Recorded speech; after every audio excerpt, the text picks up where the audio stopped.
Salut! Sans plus tarder, je vous invite à vous installer confortablement car l'histoire de la TikTokeuse Mayek et de sa mère Ansrin commence maintenant. Ansrin est née au Pakistan alors qu'elle était toute petite. Sa famille décida de s'installer en Angleterre où elle passera toute sa vie. Durant son adolescence, elle rêvait de liberté et aspirait à devenir hôtesse de l'air. Cependant, ses parents, assez stricts, refusa qu'elle poursuive des études à l'université. Elle renonce donc à ce rêve et après sa scolarité, elle trouva un emploi dans une usine locale conformément à la tradition. Lorsqu'elle arriva en âge de se marier, ses parents lui choisissent un époux lui aussi d'origine pakistanaise. Ils se marient et ensemble, ils auront deux enfants, une fille Mayek et un garçon. Au cours des années qui suivent, Ansrin élève ses enfants tout en continuant à travailler et après avoir quitté l'usine, elle trouva un emploi comme livreuse pour une pharmacie. Satisfaite de son travail, la pharmacie lui proposa une promotion et finança une formation afin qu'elle puisse gérer les ordonnances des patients. Cependant, après y avoir travaillé pendant 8 ans, les relations avec la direction se détériorent, principalement à cause d'un désaccord concernant les congés. Suite à cela, elle décida de quitter son poste. Peu de temps après, elle trouvera un emploi dans un supermarché local dans lequel elle travaillera jusqu'en fin de 2019. C'est à cette période qu'elle décrocha un poste au ministère du Travail et des Retraites. Durant la pandémie de coronavirus, elle est en télétravail. Ses enfants ont grandi, sa fille Mayek est née en 1999 et a désormais 20 ans.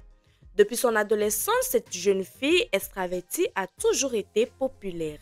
Elle est passionnée par la mode et comme de nombreuses filles de sa génération, par les réseaux sociaux. Bien qu'elle n'apprécie pas particulièrement l'école, elle obtiendra néanmoins l'équivalent de son baccalauréat. Elle s'inscrit ensuite à l'université de Manchester, davantage pour satisfaire ses parents que par réelle motivation personnelle. Seulement, la jeune fille n'a qu'un rêve, c'est de devenir une influenceuse célèbre et prospère sur les réseaux sociaux.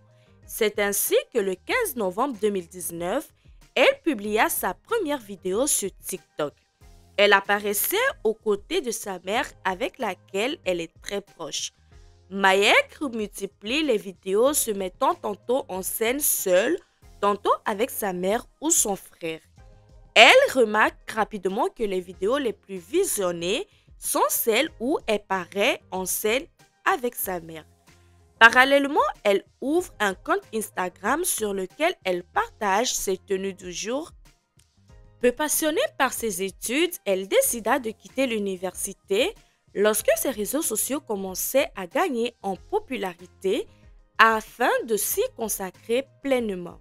Bien que cette décision représente un véritable coup dur pour ses parents, elle peut néanmoins compter sur le soutien indéfectible de sa mère.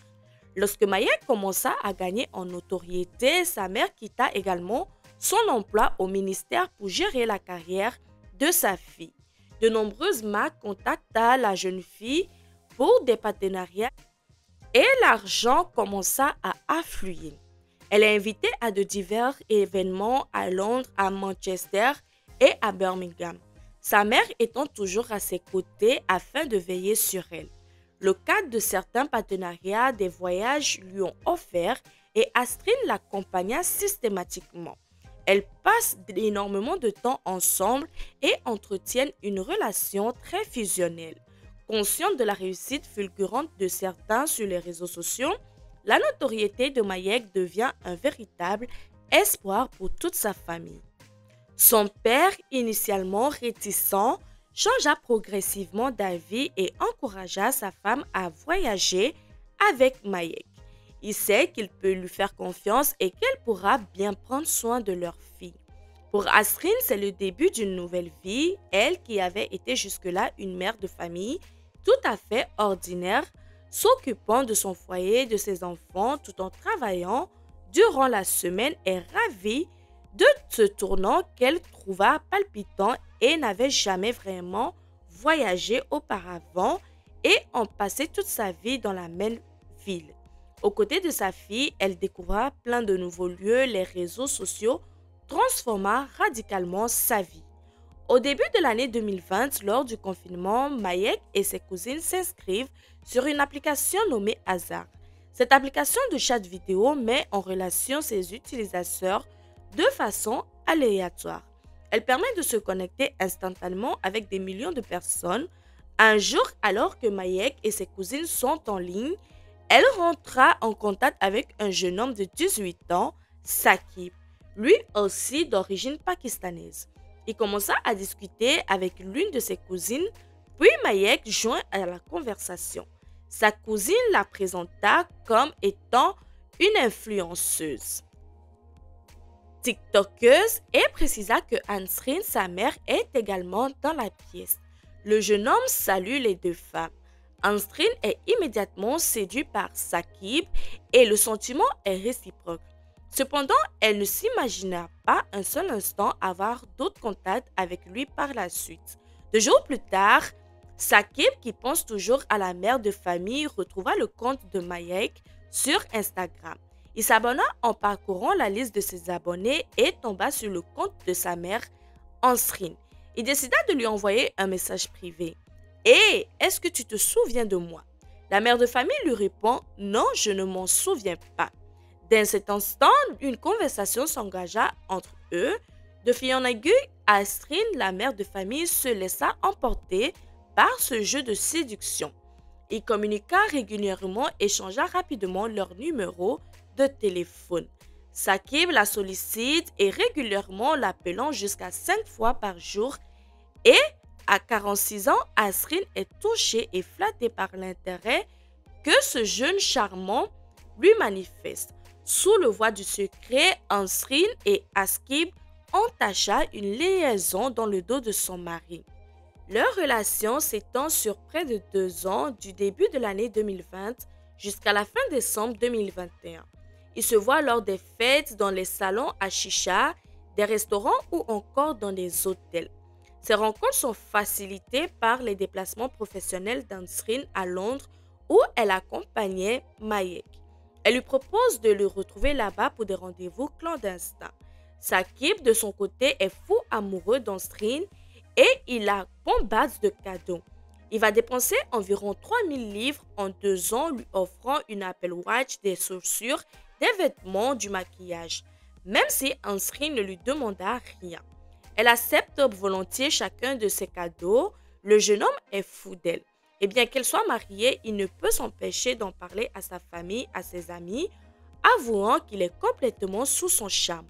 Cependant, la mère de famille ne ressent pas vraiment cette même passion. Elle est de plus en plus rongée par la culpabilité vis-à-vis de son mari, se sentant honteuse et regrettant profondément cette relation. Et le 10 décembre 2021, elle le retrouva dans un hôtel à Londres et à cette occasion, elle décida de mettre fin à cette liaison secrète. Malgré les mots d'Ansrin souhaitant mettre fin à la relation, Saqib ne l'entendait pas de cette oreille. Il ne peut pas croire que leur relation soit terminée. Les jours suivants, il a harcelé la suppliant de revenir sur sa décision et la contacta inlassablement. Mais elle a choisi d'ignorer ses messages et ses appels. La mère de famille, en ne lui donnant aucune nouvelle, espérant qu'il va rapidement passer à autre chose. Malheureusement, les choses prennent une autre tournure. Le jeune homme n'a pas l'intention de baisser les bras et lorsque sa fille est sur TikTok en direct, il va créer des faux comptes pour lui faire passer des messages. « Dis à ta mère de m'appeler ». Ansrin commença à s'inquiéter, elle en a assez. Elle souhaitait juste couper définitivement avec son jeune amant. Elle ne veut absolument plus lui parler et elle décida de le bloquer sur les réseaux sociaux. Sous pression, elle décida de se confier à sa fille. Alors, je ne peux pas vous affirmer avec certitude que Mayek était pleinement informée de la relation entre sa mère et Saqib. Toutefois, il semble qu'elle savait que sa mère trompait son père. Peut-être fournissait-elle des alibis à sa mère, mais à ce stade-là, elle était indubitablement au courant. En avril 2020, 22, face au silence de Ansrin, Sakib se sent désemparé. Il est totalement impuissant face à cette rupture qui semble irréversible. Malgré toutes les tentatives pour la faire changer d'avis, la convaincre de revenir, la mère de famille ne semble rien vouloir entendre. La déception cède progressivement la place à la frustration et à la colère. Il changea alors son fusil d'épaule et décida de la faire chanter. Il la menace de révéler toute la vérité à son mari et de diffuser des photos d'elle nue à son fils, son mari ainsi que sur les réseaux sociaux. Ansrin est terrifiée. Ces révélations, son mariage, son image, elle pourrait aussi nuire à la réputation de sa fille sur les réseaux sociaux. Voici quelques-uns des messages qu'il lui a envoyés. Espèce de salope, je vais envoyer des photos nues de toi à ton fils, ton mari, je vais tout gâcher, je m'en fous. Quand je suis fou, je suis fou. Je n'ai rien à perdre. J'enverrai des vidéos à toute ta famille, je dirai tout à ton mari. Tu sais très bien que j'en suis capable. Ne me dis pas que je ne t'ai pas prévenu. Je te donne une dernière chance, sinon je les envoie maintenant. Ton fils va les voir, mes vidéos et les photos. Alors tu vas m'appeler ou je mets ton mari en rogne. En dépit de ces menaces, Sakib ne passa pas à l'action. De toute évidence, il ne cherche qu'une seule chose, la faire réagir. D'ailleurs, dans certains messages, il commence par la menacer, puis au fil de la conversation, il s'adoucit et la supplie de bien vouloir se remettre avec lui. Voyant sa mère paniquer, Mayek décida de prendre contact avec Sakib pour le calmer et en quelque sorte pour le menacer. Elle lui envoie sale petit narcissique. Je sais à quel jeu tu joues. Elle envoie également un message à sa mère en la prévenant. Je viens bientôt le faire sauter. Il ne saura même plus quel jour on est. Ansrin envisage de contacter la police pour signaler le harcèlement, mais elle finit par se raviser.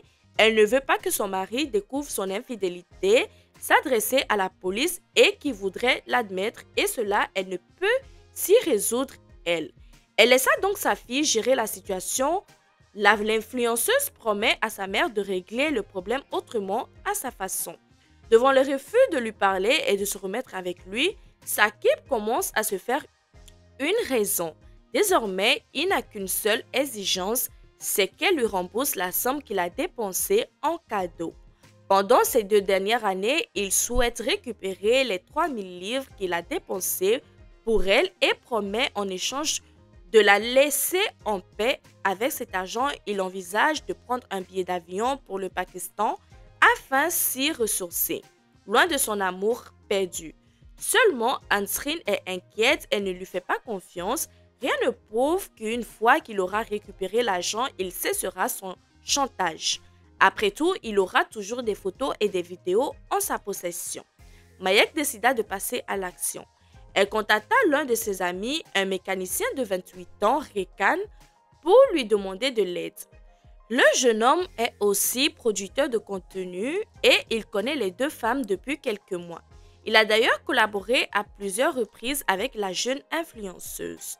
Le 28 février 2022, ce dernier prend contact avec Sakib et affirme au nom des femmes et aborda le sujet de l'argent. Il y a eu 2 appels téléphoniques ce jour-là entre les 2 hommes d'une durée environ de 10 minutes. On ne sait pas exactement ce qu'ils se sont dit, mais Rekan lui a demandé de fournir la preuve qu'il avait bien dépensé cette somme. Pour le lendemain, le 9 février, qui reçoit un nouveau message lui demandant de se rendre pour récupérer l'argent. La sœur de Sakib, témoin de la conversation, se montre particulièrement inquiète et le supplie de ne pas s'y rendre. Après mûre réflexion, le jeune homme commença à penser que sa sœur a peut-être raison. Il envoya donc un message à Rekan lui indiquant qu'il préfère que l'argent lui soit viré sur son compte bancaire le lendemain. Or, le lendemain, le virement n'est pas effectué. Sakib se met en colère et envoie un nouveau message à Mayek menaçant une nouvelle fois de venir chez elle pour tout révéler. 30 minutes plus tard, il reçoit un message de la jeune influenceuse.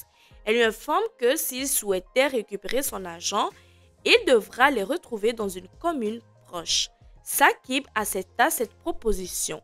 Il veut récupérer son argent. Le problème, c'est qu'il ne conduit pas. Il demanda à un ami de le conduire au lieu du rendez-vous et après, il va se retourner vers plusieurs de ses amis. Chacun va refuser. Le lendemain matin, il devait se lever tôt. Ils ont des choses à faire. Et c'est finalement Mohamed, un autre de ses amis, qui accepta. Ce soir-là, il est tranquillement chez lui en famille lorsqu'il reçoit l'appel de Sakib. Ce dernier lui demanda de le conduire à Leicester. Mohamed est juste informé que Sakib il doit récupérer de l'argent sans toutefois connaître tous les détails. Mohamed, qui est décrit par ses proches comme un jeune homme aussi beau à l'intérieur qu'à l'extérieur. Un grand cœur, il est connu pour toujours faire passer les autres avant lui. Et ce soir-là, fidèle à lui-même, il va accepter de rendre service à son ami Sakib. Vers 23 heures, les deux amis quittent Burberry. Ils ont une centaine de kilomètres à parcourir pour rejoindre le point de rendez-vous. En route, Sakib reçoit un message de Mayek lui donnant un rendez-vous sur le parking d'un supermarché. Et après s'être arrivés et avoir attendu quelques minutes, ils vont réaliser qu'ils sont sur le mauvais parking. Le véritable lieu du rendez-vous est sur un autre parking se trouvant de l'autre côté de la ville. Le 11 février à 1h17 du matin, les deux hommes arrivent enfin au bon endroit et les caméras de surveillance vont filmer leur voiture. Une fois arrivés, les deux amis vont constater qu'il n'y a pas une voiture, mais deux voitures. Ce qui va les inquiéter. En regardant plus attentivement, Sakib va remarquer que les individus cagoulés se trouvent à l'intérieur des véhicules. Les deux amis prennent peur et décident de partir. Les deux voitures les prennent en chasse. Au départ, Sakib et Mohamed semblent ignorer qu'ils sont suivis et un peu, ils vont ralentir quelques instants pour s'assurer de la situation. Et vont réaliser qu'ils sont bien poursuivis. Ils vont accélérer. Durant la poursuite, Mayek appela Sakib lui demandant de s'arrêter et de revenir se garer sur le parking du supermarché. Mais le jeune homme refusa. La discussion va alors prendre une tournure plus menaçante. Les trois véhicules roulent de plus en plus vite et finissent par s'engager sur l'autoroute. Complètement affolé, Sakib contacta la police, leur expliquant paniqué qu'il est poursuivi par des hommes cagoulés et qu'il essaie de faire sortir sur la route. Ils essaient de me faire quitter la route. Ils veulent me tuer. Je vais mourir. S'il vous plaît, monsieur, aidez-moi. Je vais mourir. L'opérateur à l'autre bout du fil entend soudain « Oh mon Dieu !» suivi d'un cri. La ligne se coupe tragiquement. Leur voiture sort de la route avant de s'écraser contre un arbre. Elle s'enflamma instantanément. Les deux voitures des assaillants ne s'arrêtaient pas et continuaient leur chemin, laissant la voiture dans laquelle se trouvaient Sakib et Mohamed en flammes. Ce sont des passants qui vont remarquer le véhicule en feu et vont contacter les forces de l'ordre. Lorsque les secours arrivent sur les lieux, la voiture est presque totalement consumée par des flammes. Les policiers vont découvrir deux corps carbonisés à l'intérieur. D'après les premières constatations, la voiture a heurté le terre-plein central, puis a perdu le contrôle et a percuté la glissière et a finalement terminé sa course contre un arbre. L'impact a été si violent que le véhicule a été coupé en deux et le moteur s'est détaché de la voiture. Les deux hommes sont morts sur le coup. La police commença alors son enquête pour tenter de découvrir ce qui s'est réellement passé.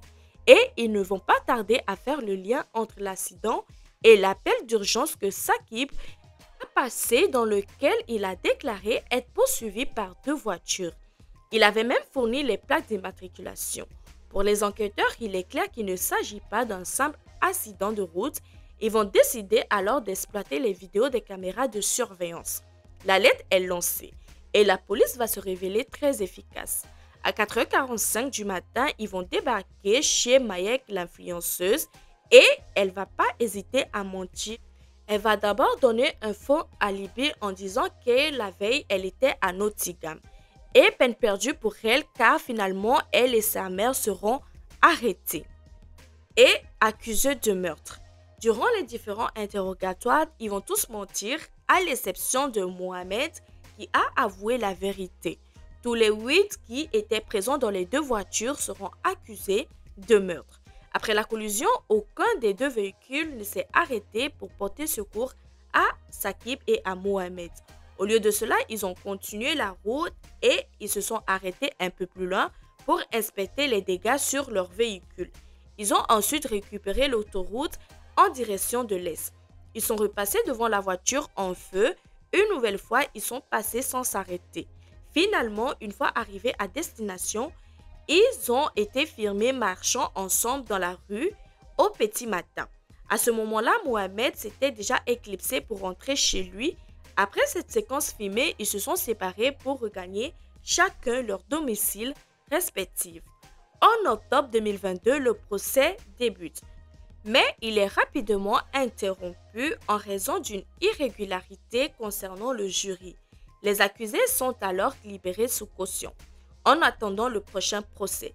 C'est finalement en mai 2023 que s'ouvrit ce second procès et les 8 accusés vont témoigner, chacun essayant de minimiser son rôle dans ce tragique accident.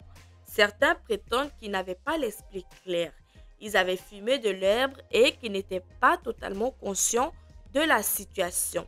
D'autres vont affirmer qu'ils étaient simplement partis faire une promenade nocturne quand ils se sont retrouvés malgré eux dans une course-poursuite.